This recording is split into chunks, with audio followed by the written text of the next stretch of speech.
Let's head to one of our regular panels, the one we all look forward to. Liberal MP Jason Falinski and Labor MP Patrick Gorman joining me now from our various studios. Gentlemen, thanks very much for your time.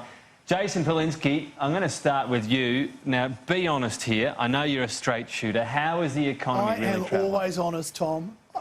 Look, I think the economy's travelling well, and we've got a lot of, we've got to keep going to make sure that it keeps travelling in the right direction. We've had 28 years of uninterrupted growth.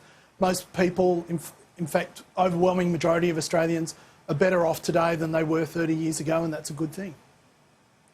So the right direction, though, is a slowdown of growth to the extent it's the slowest rate it's been since the GFC? The point is that we've got growth. I mean, sometimes it grows faster than at other times, but it's continuing to grow. And look, one quarter does not make a summer. So I think one of the interesting things about the interplay between the media and economics is that you want to look at things over a period of time, at least 12 months. And what you don't want to do is just reach conclusions on the basis of one quarter's growth figures. And that's why we'll need to look at this quarter's and next quarter's and see what direction they're heading in. But I think we should all celebrate the fact that we've had 28 years of uninterrupted growth, and we're the only country in the industrialised world that has a record anywhere near that. Patrick Gorman, I'm sure you won't talk the economy down. You want it going as well as possible? Well, I think every Australian wants the economy to do well. The challenge for us in public life is to make sure that we're actually putting forward ideas that continue that 28 years. That was a pretty half-hearted defence of the current government's economic credentials by Jason, but I'm not surprised. Jason's an economist. He reads these things carefully. He knows that the economy could be doing better. And indeed, here in Western Australia, some 44% of Australia's exports come out of Western Australia. If you were to rip Western Australia out of the national balance sheet, we would have the evidence of a huge economic challenge on our hands. What I'd like to see is more action to stimulate growth. You had a well-respected economic commentator, Shane Wright, on earlier, talking about possibly some pretty punitive measures on the poor old Reserve Bank governor. I actually believe that we need to see more from the Treasurer. I was surprised to see today some reports they might be looking at some investment supporting policies for the next budget. I've said a number of times, as have many of my colleagues, just a simple one: start with New Start, get some money back into the economy. If the tax cuts let's wind back. Why not do something about New Start? Labor was going to look at New Start, but Labor was going to put more taxes on the economy. Now, if you'd won and begun that plan, in hindsight, would it have been the right time to do that? Well, a lot's changed in the 3 months since the election in terms of the economic figures we're seeing. Indeed, many of those policies that you refer to obviously are under our thorough review process, but many of them wouldn't have started had Labor have won the election. So the challenge that we're seeing right now is a challenge that requires action right now. And yeah, but you begin to try to get them past the Parliament, and that obviously goes into consumer confidence. And it sounds to me, Patrick Gorman, that you perhaps would have had to have had a rethink after the election, even if you'd won. Well, look, I'll be very honest. What I'm saying is that the government won on a platform. Circumstances have continued to deteriorate. The economy is slowing. What I'd like to see is the government review its plan. The problem with that request is that there's not a plan to review. Should there be at least a look at the lever, if not a pull on it yet, Jason Falinski? If the September quarter isn't up to scratch, the government willing to budge on more spending, stimulus? Well, look, Tom, that's always an interesting question. I guess I would make a couple of other points as well to what Pat was saying. The first would be that the quarter that we've just gone through was a quarter in which whose figures were released yesterday, is the quarter in which there was an election to be held. There were certain expectations baked into that quarter about the outcome of the election, which did not turn out to be the case. People were obviously making spending and investment decisions on the basis of what they thought was going to happen in the future and the policies that the Labor Party had announced. Right. I think that every government needs to keep... It's all Labor's fault. It's all Labor's fault. Well, not all Labor's fault, Patrick. That's unfair. You shouldn't be so harsh on yourself. It sounds a bit like you're saying it's Labor's fault, but it won't be able to be in the next quarter. Look, I do want to get to some other topics. So I know that's you're a shame. regulars, gentlemen, so that's the beauty of this. We'll talk once the September quarter's out as well. This union bill, though, the government is trying to get through, support is building from the crossbench, and Rex Patrick wants to remove the ability of a minister to be able to lodge an application to deregister a union. This is all part of the union crackdown. Would this make Labor more likely to support it, Patrick Gorman, a pretty key part removed? No, look, I think what we've seen is that Senator Patrick has identified that he's unable to support the bill in its current form. I believe that's because it's a bad bill. Labor's been very clear on this.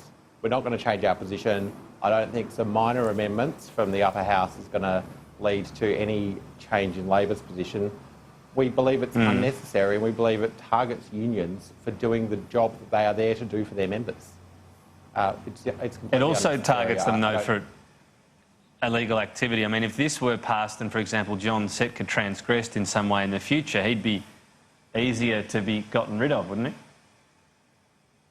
Well, look, Mr Setka is an outlier of the union movement, and I think that's a really important point to make, is that the sort of behaviour you see from him, behaviour that I don't believe is acceptable, is not the behaviour of the vast majority of the union movement. So even Senator Patrick himself said it would be wrong to build a piece of legislation based around one individual.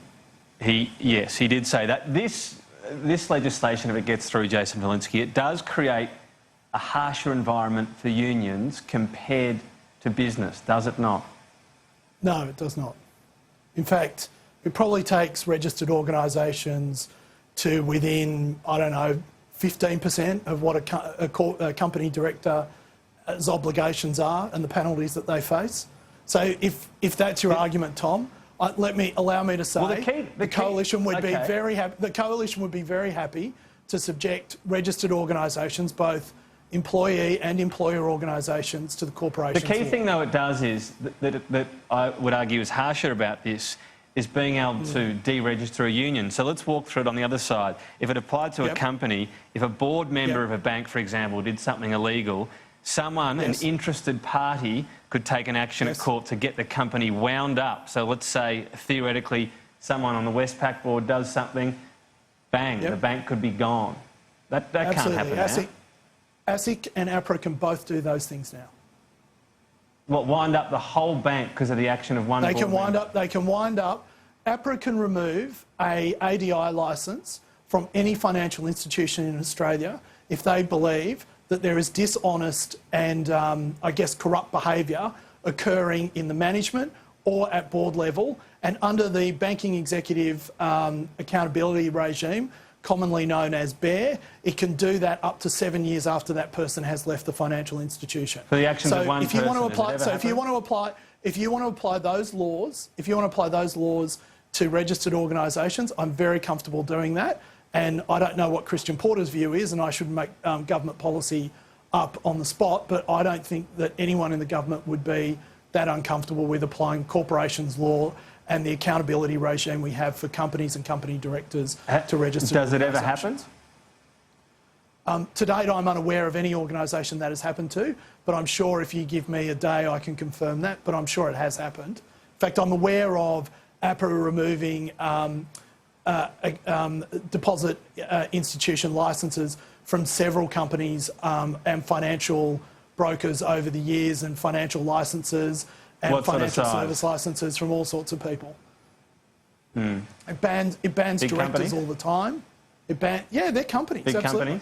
And it bans directors all the time. Yeah, absolutely. All right. It has stopped companies from carrying on to between banning one director. There's a difference between banning one director and closing and winding up the company. Entire organisation. Yeah, it has removed. So ASIC and I believe APRA as well have removed on several occasions the capacity of a company to continue lending and taking deposits. All right. I want to confirm that. Well, you've got some homework, that, Jason Falinski. We'll get some names. You might tweet them out to me and Patrick, and we'll see what size they are and delve into that. Very good. Please do. Now, the Kmart decision, let's stay in the union area. This appears to be another case, Patrick Gorman, of a union, according to the Workplace Tribunal, negotiating a deal worse for workers, but helping the union get those workers into a superannuation fund of the union's choice, and the shoppies have failed its workers here. Would you agree?